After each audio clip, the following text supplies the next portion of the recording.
Hoy en Hablemos del Futuro. Conforme otras profesiones son automatizadas, puede haber presión y pueden bajar los salarios. No es solo qué tan probable es que tu profesión se automatice, pero más como a qué otras profesiones puedes irte y a qué otras oportunidades de trabajo puedes tomar. Por eso es tan bueno este contacto entre disciplinas. Y a mí como física siempre me sonó como, bueno, pero eso es lo lógico, ¿no? Y cuando me notaba con economistas me decían, no, es que nosotros lo que hacemos es modelamos el equilibrio. Yo, pero si no estamos en equilibrio, no, tiene que haber equilibrio, si no, pues ¿qué hacemos? Trabajamos con muchas ficciones y son muy útiles, ¿no? Pero el problema es que a veces se nos olvida que son ficciones, ¿no? Y que la realidad no funciona así.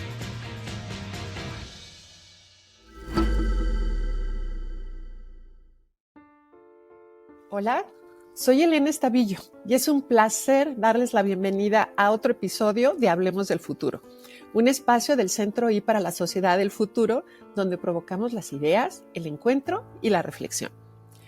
Uno de los aspectos que más preocupa en las conversaciones sobre el impacto económico y social de la inteligencia artificial es el desplazamiento potencial de trabajadores. Por un lado, nos recuerda a la primera revolución industrial y a la automatización del trabajo manual.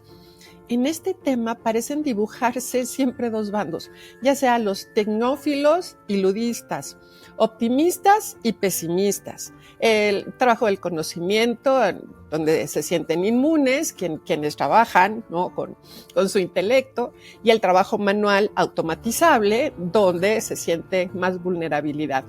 Pero la realidad, por supuesto, es mucho más compleja. Y esa es la palabra clave de hoy, complejidad.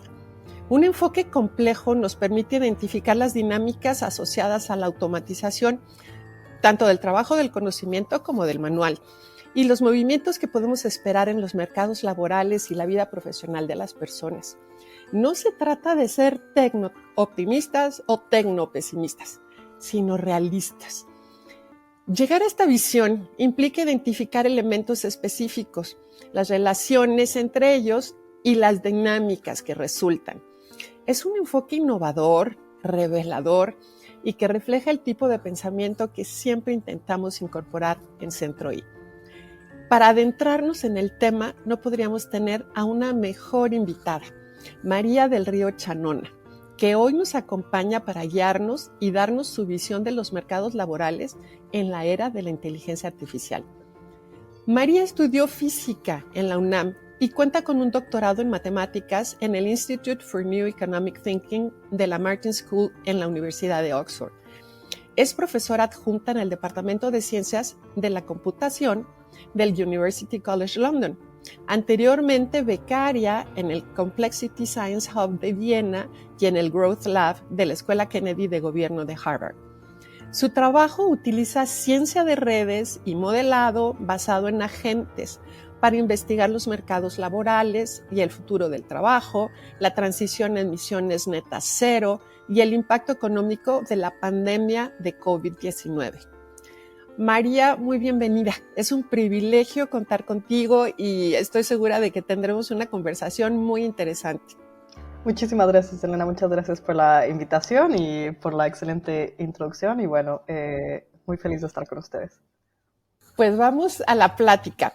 Quiero empezar por esto. Aunque tú eres física, nos queda claro que la crítica que has hecho a algunos supuestos y modelos de la economía convencional pone el dedo en la llaga.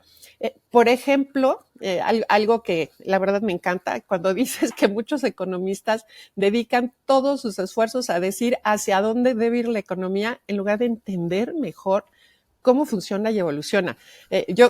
Es una perspectiva con la que me identifico como economista. ¿Nos platicas un poco sobre esta diferencia de enfoque y por qué cobra relevancia en esta época de una transformación digital muy acelerada? Claro que sí, Elena. Trabajo muy bueno en economía. Entonces, diciendo eso, economía es una disciplina que tiene muchos años. Muchos años de los años donde no había muchos datos. Entonces, se basa mucho en paradigmas. Se basa en un paradigma de la matemática, que es muy buena, pero pensar que modela a la gente y a las empresas como que podemos predecir perfectamente el futuro y podemos tomar decisiones que son óptimas. ¿Por qué? Porque es muy fácil modelar eso matemáticamente, a diferencia de decir, bueno, hay gente que actúa con ciertas heurísticas, hay gente que tiene estas preferencias, hay empresas que trabajan de una forma y todo. La heterogeneidad es algo que cuando uno no tiene computadoras, como era la economía de hace ya bastante tiempo, es muy difícil controlar. Ahora eso ha ido evolucionando, pero este paradigma de modelar la economía como algo eficiente, y viene desde interpretaciones de Adam Smith, porque no es necesariamente lo que dijo, pero vienen de interpretaciones de Adam Smith de decir, es oferta y demanda, y esta mano invisible va a hacer a la economía una maquinaria perfecta que siempre va a estar en equilibrio. Y entonces si nos enfocamos en ese óptimo, no podemos ver cambios estructurales grandes o cómo está evolucionando la cosa en cuestiones de, por ejemplo, cambio climático, donde la gente se pregunta, bueno, a ver, si el cambio climático es algo tan preocupante, ¿por qué no lo hemos resuelto ya? Si la economía se hace cargo de todo eso. Cuando vienen cuestiones de tecnología, Sí. es bueno, no te preocupes, no hay problema. Que digo, estoy de acuerdo que no hay que ser ni tecnooptimistas ni tecnopesimistas, pero igualmente es esta parte de la economía se va a hacer cargo, o sea, todo Sí. mundo actúa como optimizando y las empresas optimizan y entonces, ¿por qué nos preocupamos? Entonces, lo que intentamos hacer un poco más es, en vez de decir, a ver, ¿dónde es el óptimo y dónde está a lo que queremos ir? Decir, bueno, ¿en dónde estamos? Entonces, buscamos datos para ver cómo van las cosas y estamos intentando modelar cómo funciona la gente paso a paso, sin optimizar durante toda la vida, solo paso a paso, bueno, a ver, ¿cómo funciona una persona? Bueno, una persona tiene una ocupación y tal vez cambia de trabajo, pero uno no puede cambiar de trabajo de ser, no sé, por ejemplo, yo soy matemática y por más que tenga un doctorado no me voy a ir a un hospital a hacer cirugías. Ujú. Entonces, como que hay muchas diferencias. Entonces, tal vez puedo buscar un trabajo en un lugar distinto, tal vez en la física o en ciencias de la computación. Pero entonces ya estamos hablando más de heurísticas, de cómo Sí. funcionamos y no tanto como intentar optimizar. Entonces, ese es un poco el enfoque que a mí como física siempre me sonó como, bueno, pero eso es lo lógico, ¿no? Y cuando me encontraba con economistas me decían, no, es que nosotros lo que hacemos es modelamos el equilibrio. Yo, pero si no estamos en equilibrio, no tiene que haber equilibrio, si no, pues ¿qué hacemos? Sí, no, qué interesante. Por eso es tan bueno este contacto entre disciplinas, ¿no? Porque siempre trae miradas innovadoras y ver desde afuera cualquier tema permite ser, no sé, ver esos puntos ciegos de quienes estamos siempre inmersos en lo mismo, ¿no? Y qué rico que estés enfocada en estos temas. Y la verdad, bueno, es que también lo que pasa con una buena parte de la economía es que trabajamos con muchas ficciones, ¿no? Como esto de la optimización, y el óptimo y la competencia perfecta. Y son muy útiles, ¿no? Como un instrumento para analizar situaciones muy complejas, pero el problema es que a veces se nos olvida que son ficciones, ¿no? Y que la realidad no funciona así.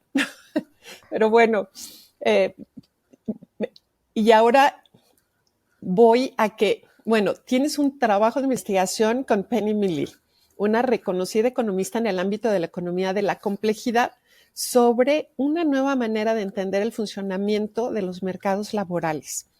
¿Qué es lo que plantean en su investigación y qué implicaciones tiene acerca de los impactos de las tecnologías digitales sobre el trabajo de millones de personas en muchos lugares del mundo?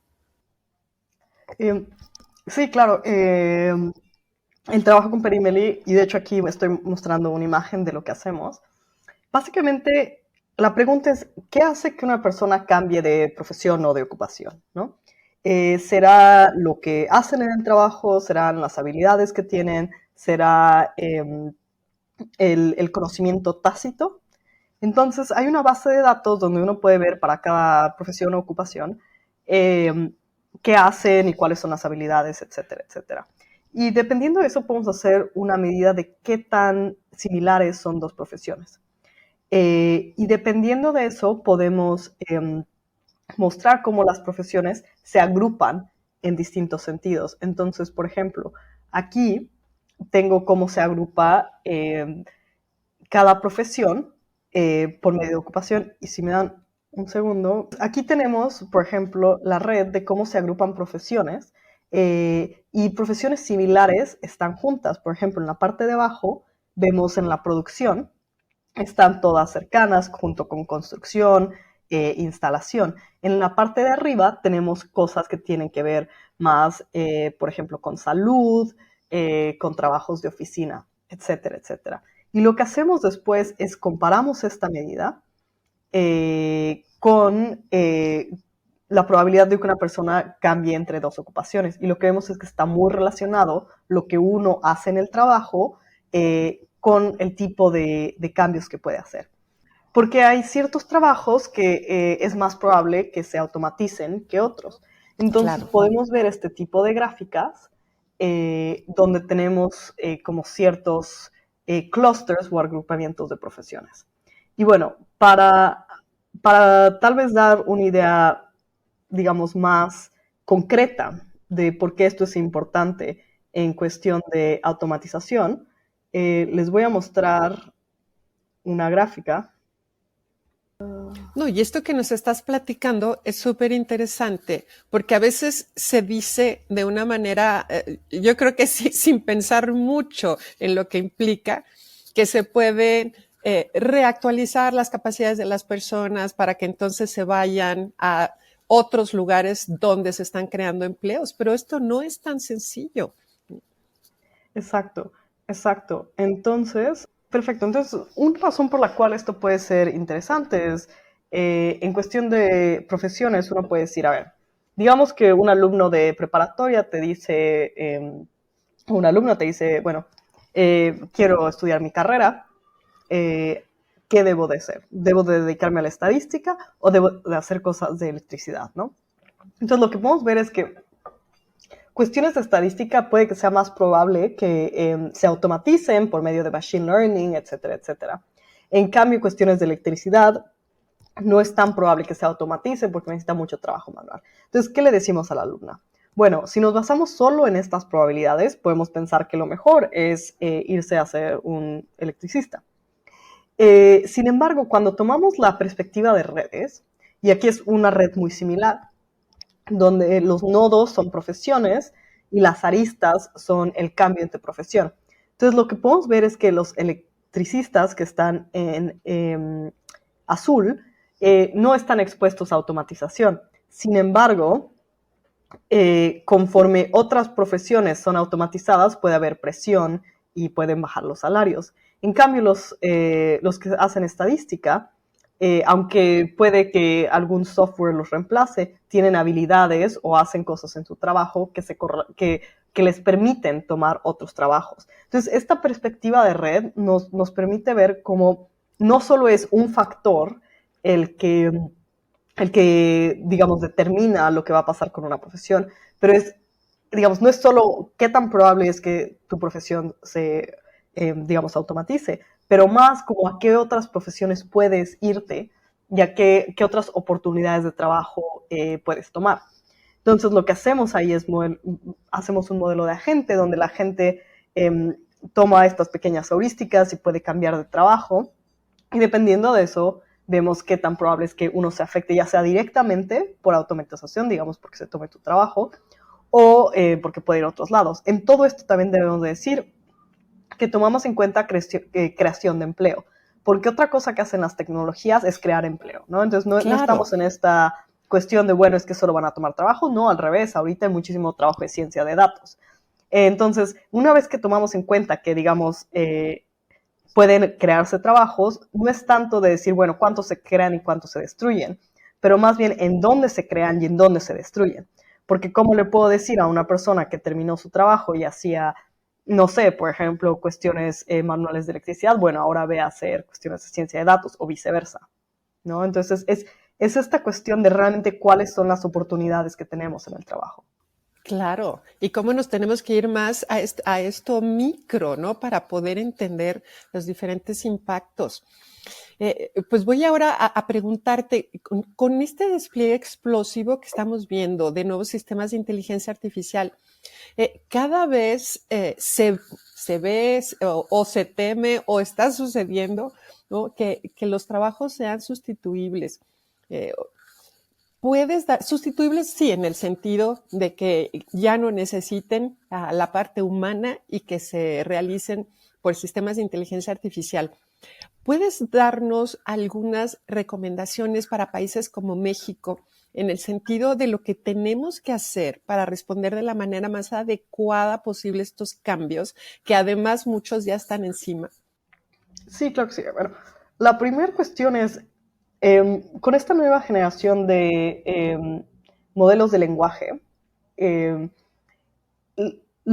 el número de el tipo de actividades que son afectadas son muy distintas a las de antes. Ya no son los robots que hacían cuestiones manuales, pero hacen trabajo hasta cierto punto cognitivo, ¿no? Entonces sí, son cuestiones de escribir, etcétera, etcétera. Digamos, un modelo de lenguaje tiene mucho conocimiento, ¿no? Entonces, es saber que el número de actividades que se están acoplando es distinto. Ahora, ¿qué muestran los estudios más recientes? Hubo una primera pequeña oleada de estudios que hicieron experimentos y les dieron los modelos de lenguaje a, por ejemplo, gente en call centers, ¿no? O gente que escribía. Y tenían antes como qué tan eficientes eran esas personas o qué tan habilidosas eran. Y sucede que las personas menos habilidosas son las que pudieron usar esos lenguajes. Bueno, digamos, todas las personas lo pudieron usar, pero las personas con menos habilidad mejoraron más que las personas con más habilidad. Entonces hubo mucha gente que dijo, bueno, eso es muy bueno porque va a decrecer la desigualdad. ¿no? Entonces, eso es algo muy optimista y en ciertas cosas sigue siendo el caso.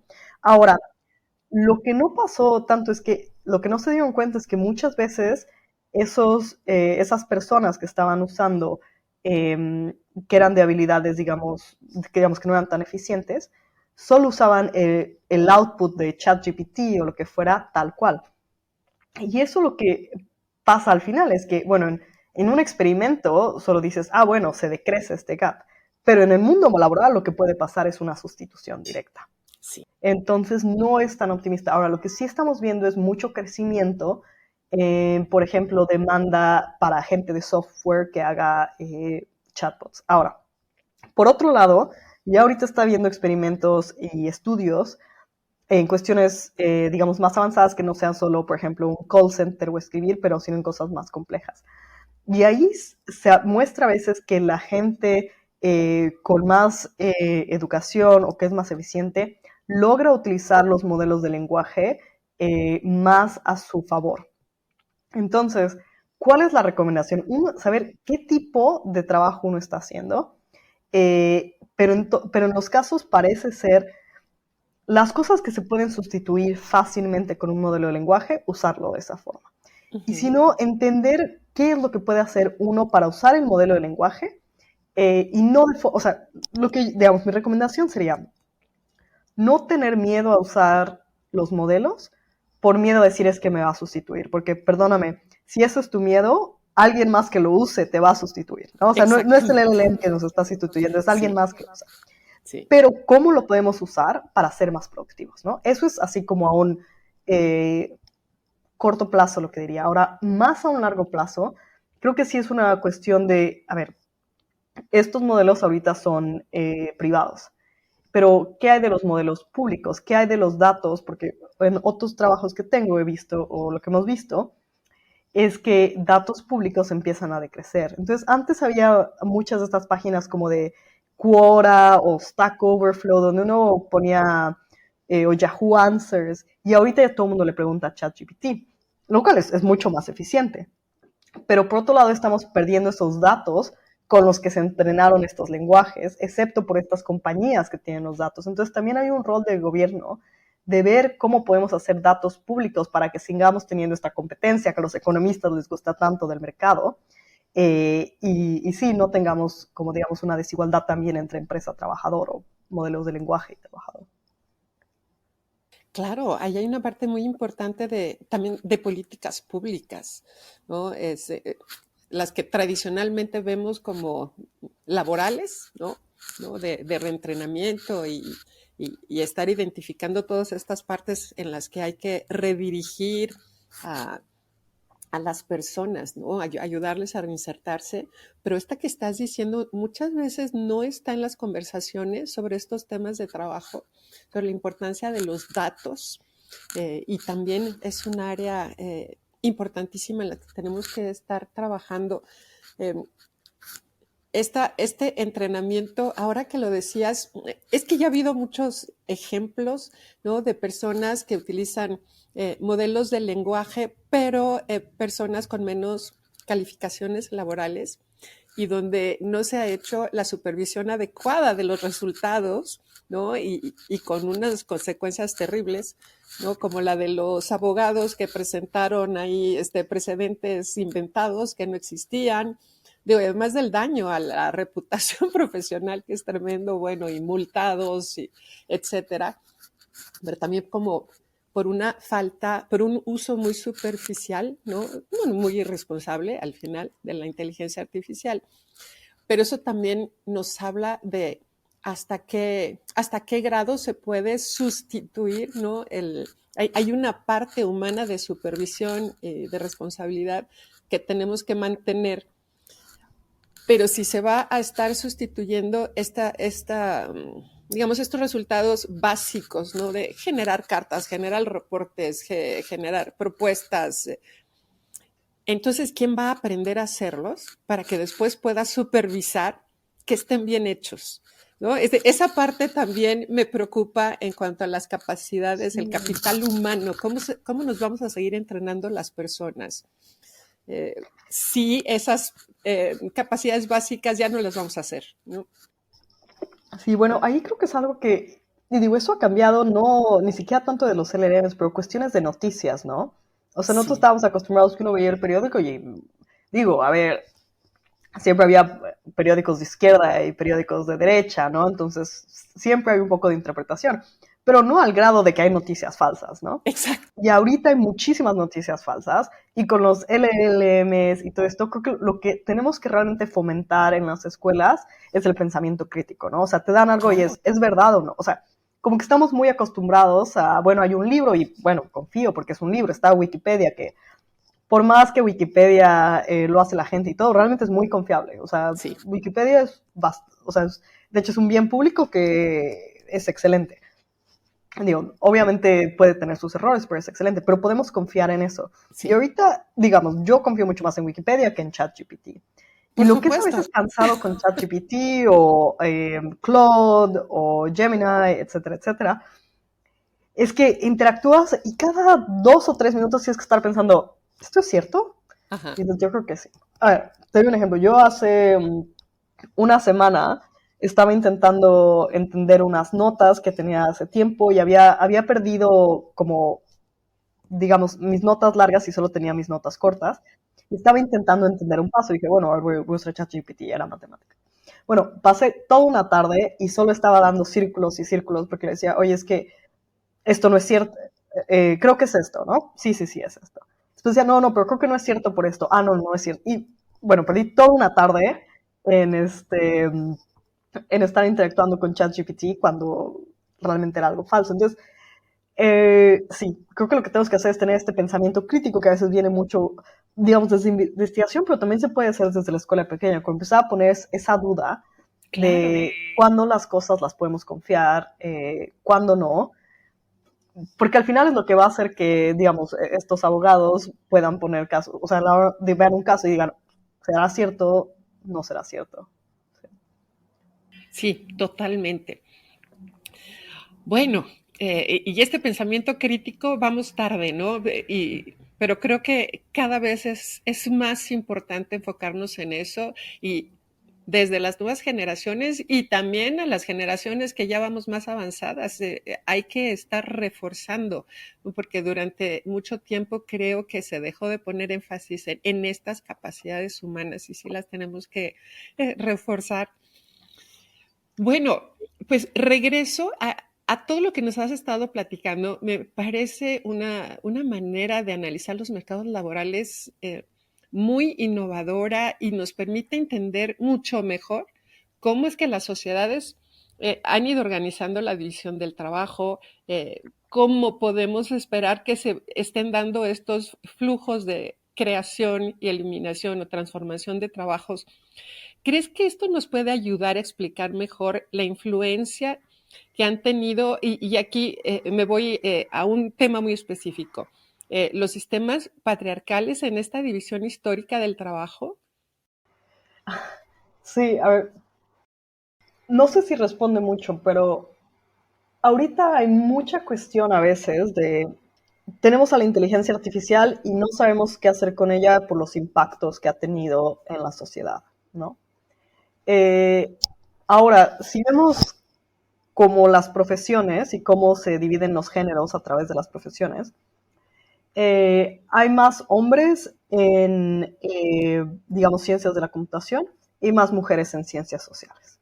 Y yo a veces y al mismo tiempo le damos más dinero a ciencias de la computación que a ciencias sociales. Claro. Y la idea ha sido, bueno, es que la ciencia de la computación y son las ciencias naturales e incrementan la productividad y todo. Y digo, cuestiones que hasta cierto punto tienen mucha validez, porque realmente de las ciencias naturales viene mucha de la tecnología.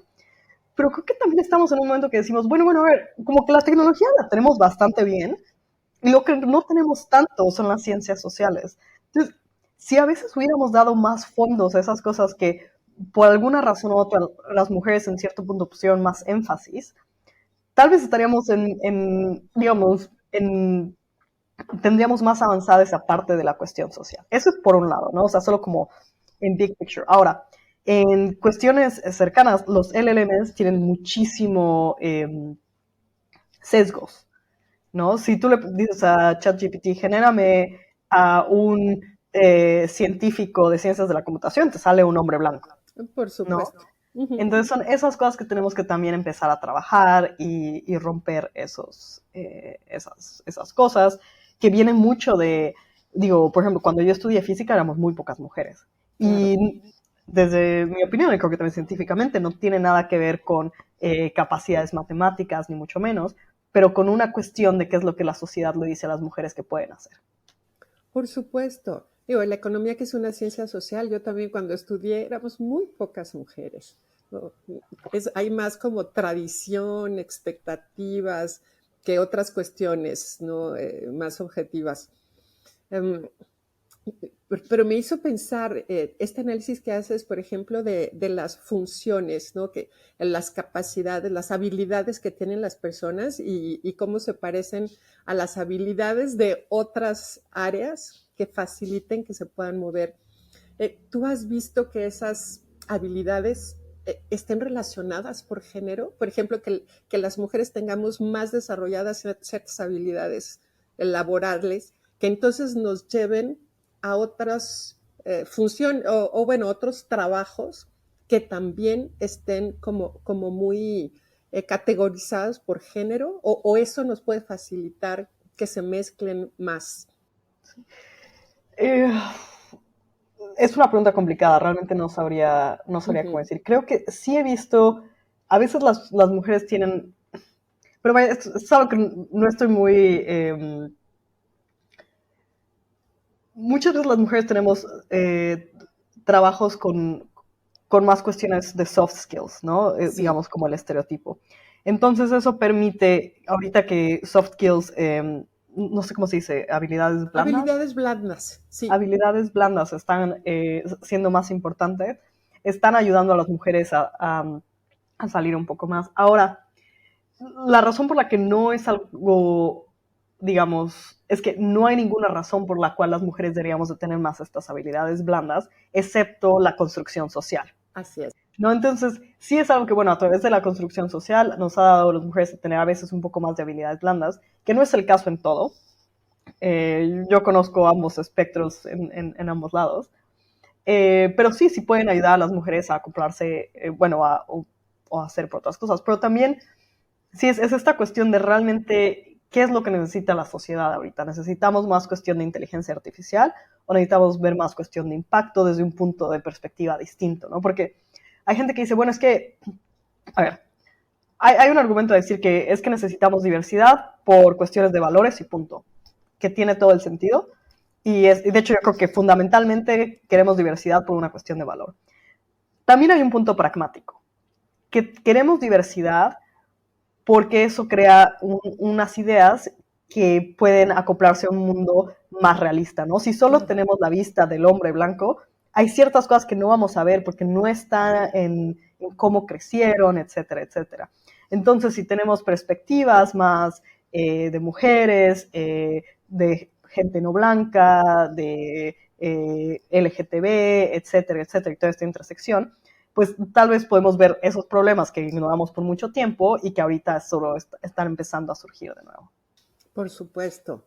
Y nos puede ayudar también a resolver mejor los problemas, ¿no? Cuando tienes perspectivas distintas. Ahí también hay muchos estudios pues, que nos muestran cómo está relacionada la innovación con la diversidad de los equipos, ¿no? Dedicados a resolver problemas. Entonces, como que sí, también hay temas como más, no solamente la parte ética, que esa ya debería ser suficiente, ¿no? Pero también hay otras cuestiones de intereses más concretos.